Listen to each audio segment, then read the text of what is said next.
What's up, NFL fans? Welcome back to another episode of Four Down Territory. I'm your host, Luke Easterling, joined as always by Doug Farrar from Touchdown Wire. Doug, Week 17 is over. We got 1 week left in the regular season. There was a lot of fun this week. Obviously, still a lot of drama, a lot of playoff implications still going into Week 18. What was your favorite part about this past week? Ron Rivera not knowing that his team could be eliminated from the playoffs. Sometimes you just gotta not say that.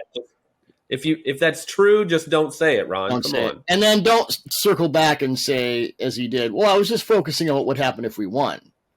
Sure, Ron. Okay, buddy. And then maybe would have taken Carson Wentz out of the game because he was vomiting the ball all over the place. Maybe don't put Carson Wentz in the game to start with. Well, that's a fair point. Sam Howell's the best quarterback on that roster, Doug. I was going to say it might be Sam Howell time, baby. You and I are both in the fan club. It needs to be. Yep. Hey, we're gonna start in the NFC East. There we already did with the Commanders there, but let's go to Dallas. The good news for the Cowboys: they're 12-4. They've won 12 games for the second year in a row. That's the first time that's happened since 94-95, right, when they won their last Super Bowl. Bad news: Dak Prescott in December for the most part, right? We've got 70% completion percentage and 12 touchdown passes in that month, but he also threw 8 picks, multiple interceptions in 3 of those 5 games. I mean, this obviously can't continue in the postseason, right? If they're going to make a deep run, they're going to be an easy out if he keeps turning the ball over. But what's going on with Dak, and can this be corrected before the playoffs? Is this all on him? Yeah, I'm about halfway through a tape piece of this because it's so weird for a guy with Prescott's processing acumen. He's such a good processor to be doing stuff like this. And I think there are multiple issues. When you study a quarterback's interceptions, you know this, Luke. You can't just look at the numbers. You have to actually watch each one. And different interceptions tell you different stories, unless it's Carson Wentz. Right. It's horrible. There were multiple times in December when Prescott's receiver just let him down by basically deflecting his passes to defenders. Thank you very much, says Rayshon Jenkins. Yeah, thank you very much. Says, yes, indeed. There are also times when Prescott has not been on the same page with his receivers, and that shows up. And they lost a lot of talent there. Pressure seems to be affecting him differently. He was thermonuclear against the blitz in 2021. 24 touchdowns, like 4 interceptions. This season, not so much. It's like 6-2, so it's not bad, but it's not what it was. Last year, if you blitzed Dak Prescott, your defense was going to die. Now he's more kind of average, I guess. He's trying to do too much with a receiver group that does need reinforcements, although the T.Y. Hilton addition has been good. And behind an offensive line that has struggled with injuries kind of all season. The Tyron Smith deal has been, an issue, certainly.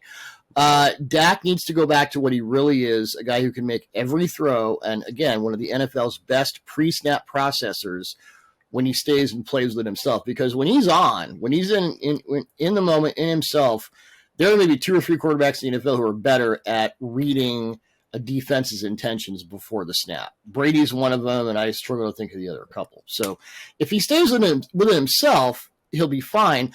I see kind of too much effort, and that's where some of the missed throws and miscommunications lead to.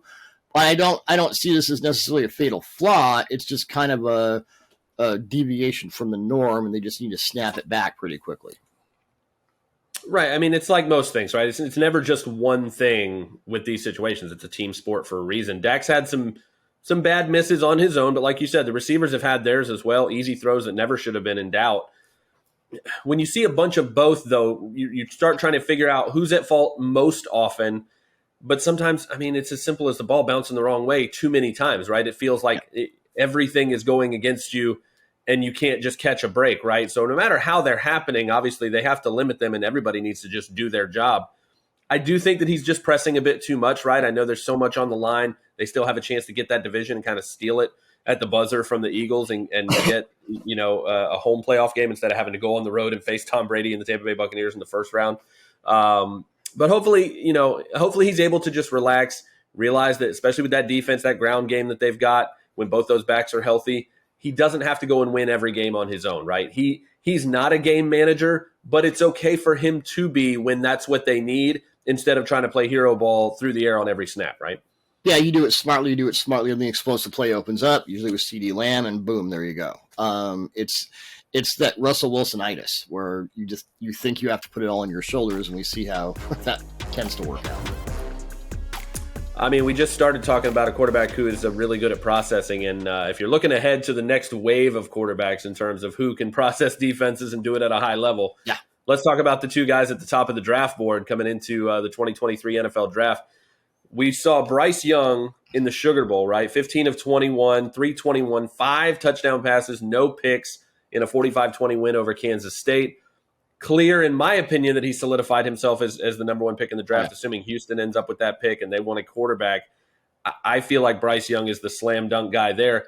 But a little bit later on Saturday, we saw an incredible performance from C.J. Stroud against the most dominant defense in the country in Georgia. What he did in that semifinal was just impressive. I mean, the word on Stroud all along, right, has been that he's fine with a clean pocket and within structure. But if he has to do things with that kind of second reaction ability after the play breaks down, things fall apart, right? That's kind of been the knock on him up to this point.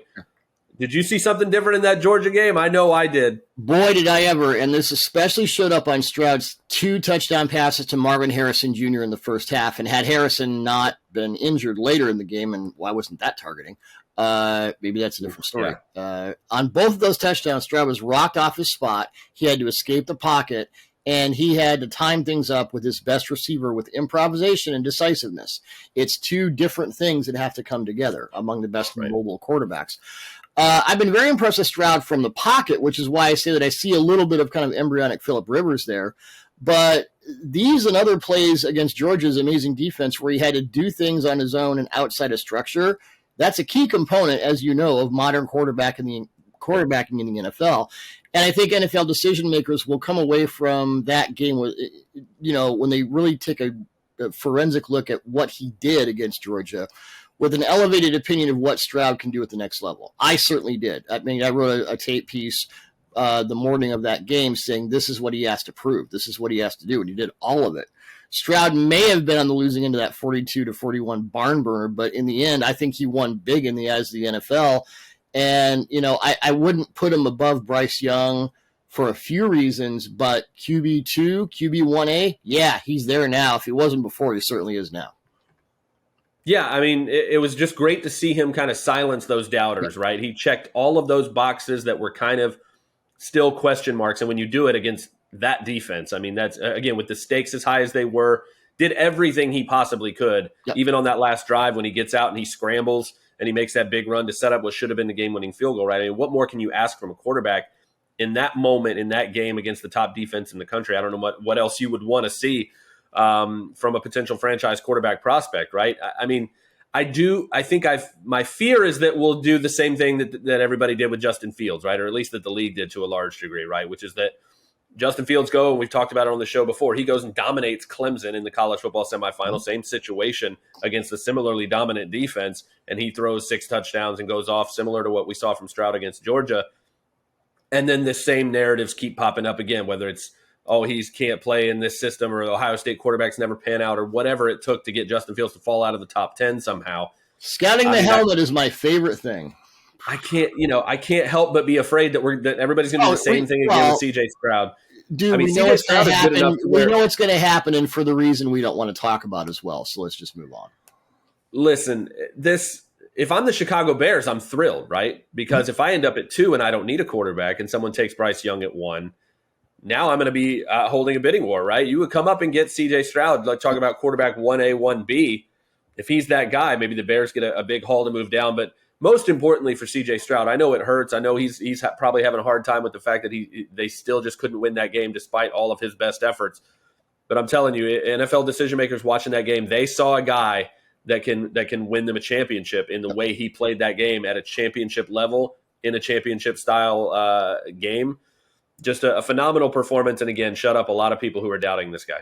Yeah, they'll shut them up for now, and they'll all be back doing their usual thing. We know how it works. And that all happens. There's the Seahawks at 3 going, bring us Jalen Carter, the number 1 player in the draft. They should go ahead and just write that one down. That's fine. That'll be a fun rookie minicamp up here. It will. I tell you what, we're going to keep the trend going. We're going to keep talking about quarterbacks because we had just a fantastic quarterback matchup, right? If you looked at this on paper at the beginning of the season, you're thinking, it's Trey Lance against Derek Carr. Later in the season, okay, at least it's Jimmy Garoppolo and Derek Carr. Sunday, 49ers Raiders, we got Brock Purdy, the last pick in the draft, and we got Jarrett Stidham, a former day 3 pick from the New England Patriots who's now in Vegas. But what a game they gave us, right? 37-34 in overtime. Stidham roasts basically the best defense in the NFL, right? 23 of 34 for 365, 3 touchdowns. He did have 2 picks, but a passer rating of 108.1 in his first start against this defense, right? Yeah. You got Brock Purdy on the other side. Again, Mr. Irrelevant, the last pick in this draft. He goes 22 of 35 for 284, 2 touchdowns, 1 pick, and a passer rating of 95.4. On the other side of the coin, you've got the Jets, right, who were eliminated from the postseason, mostly because their second overall pick from a year ago, Zach Wilson, has been, perhaps the biggest quarterback bust of this particular era. I struggle to think of a bustier. Yeah, I don't know if we have one that's really anywhere close. But again, we're coming up into the draft process, right? Into this kind of home stretch where we really dig into these college quarterbacks and who's going to make the jump to the next level. What does this situation, juxtaposing what Wilson is struggling with as a number 2 pick from just a year ago, versus what these day 3 late round rookie, young guys are doing when they're thrust into the into the starting role? What can we learn from what's happening right now in the league in these scenarios that will help us as we start to evaluate these prospects for this next run? This will be my 5th draft with USA Today Sports Media Group. So you and I have talked a lot, pre-draft about a lot of things. And we seem to say this every year, but with quarterbacks, it really is about the intangibles, the things you can't measure, the things you can't see, things that don't show up in a throwing session or a pro day or even on tape. Which may be the primary reason the position is so hard to evaluate, because you're going after invisible stuff like this. Where is it? Where is it? Is it there? Is it not? I don't know. Both Stidham and Purdy have clearly made the most of their opportunities with coaches and trainers to maximize what they have, however limited it may be. Meanwhile, a guy like Wilson, with all the talent in the world to make these incredible off-script plays, doesn't have the toughness and the fortitude to put it all together. We've seen that over and over. With quarterbacks, it's about so much more than velocity, mechanics, accuracy, the entire physical toolbox. You need that stuff to a greater or lesser degree depending on system and what's around you and all that. But how authentic are you as a leader? Are you tough enough to eliminate your mistakes in the moment and still learn from them in the long term at the same time? Are you ready to take on all the adversity on your shoulders, even when it isn't your fault? Are you going to be the guy who rolls your eyes when your receiver drops a dig route, or are you just going to move on? All these things. All of my misses on players and prospects, Luke, over the years seem to center around my inability to track their intangibles, and never more so than when it comes to quarterbacks. I mean, Aaron Curry was my biggest draft miss. I didn't know that basically you didn't want to play football. How the heck do you know that? So, yeah, with quarterbacks especially, you really have to dig into the things you can't see. And, again, that's what makes it so tough from – more outside perspective, unless you're around a guy, unless you get to know someone, you watch tape with them and you kind of see their processes. I've been able to do that a few times and it's been very enlightening, but outside of that, boy, it's tough. Yeah, I think for me, and I've always said this, right, is that particularly from the media scouting perspective and the way we try to do our jobs, there's so much that we can't know, right? And a lot of the stuff that we can't know is the most important stuff when it comes to making those projections and those decisions, particularly at quarterback. I think what makes me feel a little bit better is that there's a lot of that information that the NFL teams do have. There's a lot of information that we are never privy to that they have, and it still seems like they have the same hit rate that we do. Well, they got it wrong. Jets got it wrong in Wilson. The Giants drafted Daniel Jones basically because Dave Gettleman fell in love with him during Senior Bowl practices and just ignored everything else. I mean, I can't imagine how frustrating that is for the scouting department, by the way, for all like the guys who spend 250, all the men and women who spend all those 250 days of the year out on the road doing all the work, and then you get back and it's just like, hey, I saw that throw at the pro day. I want that guy. And it's like, but I have all this. Never mind. Yeah. But it is. It's hard to quantify what's unquantifiable, right? And that's really what it comes down to. And so I think what it does is it makes it more imperative that these teams are focused on the right things and not getting hung up on the wrong things, right? And like we've said before, if you're going to base your entire evaluation and whether or not you hand the keys to your franchise to a quarterback based on one throw at a pro day or what he does even during a week of practice at the Senior Bowl, as opposed to the whole picture of his college production, his college tape. And I'm not saying that those things aren't given weight either. It just does feel sometimes like there are trump cards that shouldn't be. in that decision-making process. And Zach Wilson, again, he's not the only one. He's just the latest example, it feels like, of NFL teams kind of getting hung up on that one or two moments and so much potential and upside without looking at the rest of it and how they fit. I could go on about this for a long, long time, but it really just comes down to, does your team have such a clear-cut philosophy and a process that is understood and bought into from the top to bottom in your scouting department, your coaching department, your decision makers, to where they understand what you're looking for and whether or not a player fits that team culture, the scheme, and the way you need that position to be played in your offense. If you don't have that clear-cut philosophy and that focus and that vision from top to bottom in your organization, I feel like these are the problems that can creep up more often than not. You can also get your priors confirmed in your own head. I remember I did a tape piece a month ago on Anthony Richardson in Florida, who we've talked about before and we'll talk about a lot again.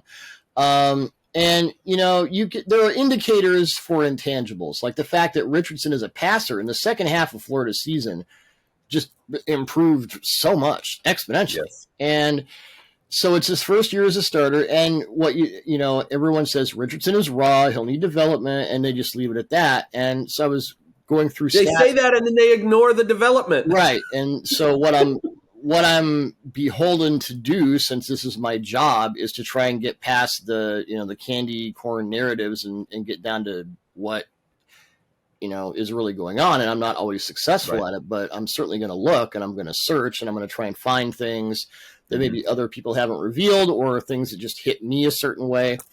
So there are indicators for intangibles. And I also think you can just fall in love. I swear to God, Zach Wilson got drafted because of that pro day throw. And they just ignored it. And it happens. You fall in love with one little granular grain of rice thing, and then everything else kind of goes, and that's how you wind up where the Jets are, out of the playoffs for the 12th straight year. Biggest, longest postseason drought in recent NFL history. That's rough. I mean, the Jets are out of the playoffs. Let's talk about who's in the playoffs, especially after last season. We got the Ravens, Giants, Vikings, and Chargers who have punched their tickets to the postseason. That makes it the 33rd year in a row in the NFL in which we've had at least 4 teams that didn't make the postseason the year before make it the following year, right? Which is just a fantastic number. It's a little hope for those teams who have already been eliminated from this year, right? So if you had to pick any team that's already been eliminated from the playoffs to kind of make that flip next year and end up in the postseason, who do you think has the best chance of making that happen next year? Yeah, I mean, it's easy for me. I'll go back to the Jets. General Manager Joe Douglas has done a great job in the draft and in free agency outside of the one mistake, which is unfortunate. What's missing, Doug? There's something important, I feel. Yeah, I think Robert Saleh's the right head coach. Occasional time management issues aside, the staff is fine. They're loaded at just about every position. If Breece Hall stays healthy, you'll probably make the playoffs anyway. Right now, they are the proverbial team that is only a quarterback away. If they can get that right, they have everything else to mount a serious threat to the entire AFC. As we just detailed, it's tough to get that right when you haven't, but the current Jets organization has done enough right to have me thinking that they'll figure this out at least to an above league average level. I'm not saying they're going to get the next Trevor Lawrence or Justin Herbert, because we don't know yet if that guy's in this class. Or maybe they do what I did in my last mock draft when they just, mortgage half the team for Aaron Rodgers. But, they are just that away from being, a really, really good team. Luke, what about you? Yeah, I think I'm going to go out on a limb here a little bit and pick the team who's currently slotted to pick number 2 overall in the draft, which I know that's a bit bold. But, again, if anybody who watches this show, you know how much I love Justin Fields, how high I was on him as a prospect, how everything we're seeing from him, despite his lack of a supporting cast, just screams superstar quarterback, right? What we're seeing from him is already historic, at least in terms of his running ability. And I feel like the passing ability is going to come with help. The Bears have the resources to get that help, right? They've got a absolute truckload of cap space. They've got premium draft picks, again, especially if they're able to entice somebody to move up to one of those top 2 picks for a quarterback so they can move down and stockpile those other selections. They've got the money. They've got the picks to go out and rebuild. They really need to rebuild the trenches on both sides of the ball. The defensive line needs help just as much as the offensive line. I feel like Justin Fields is still one receiver, one weapon away. I like Chase Claypool a good bit. Darnell Mooney's probably the perfect number 2 wide receiver to have in an offense, a smaller guy who can take the top off the defense and work the intermediates. He needs one more guy. I feel like he needs one true number 1 wide receiver. You rebuilt that offensive line. They've got the ground game. Even if David Montgomery's not back, Khalil Herbert, if he's healthy, I think he can be the number one. I think the Chicago Bears can shock a lot of people if they use those resources, if they maximize them and do it wisely, which I think Ryan Poles up to this point has proven he's not going to be stupid with that money because he would have done it last year if he was going to. Yeah. I feel like there are going to be some moves he can make this offseason to make the most of that cap space they have, make the most of those picks they have, and finally give Justin Fields enough of a supporting cast to make this team a playoff team because I think they can be. It's $102 million in effective cap space. That's overthecap.com's estimation, and we don't know how the streaming money will affect the cap when it comes up. The Falcons are second with $55 million in effective cap space. So basically, whatever the Bears want to do, they can do.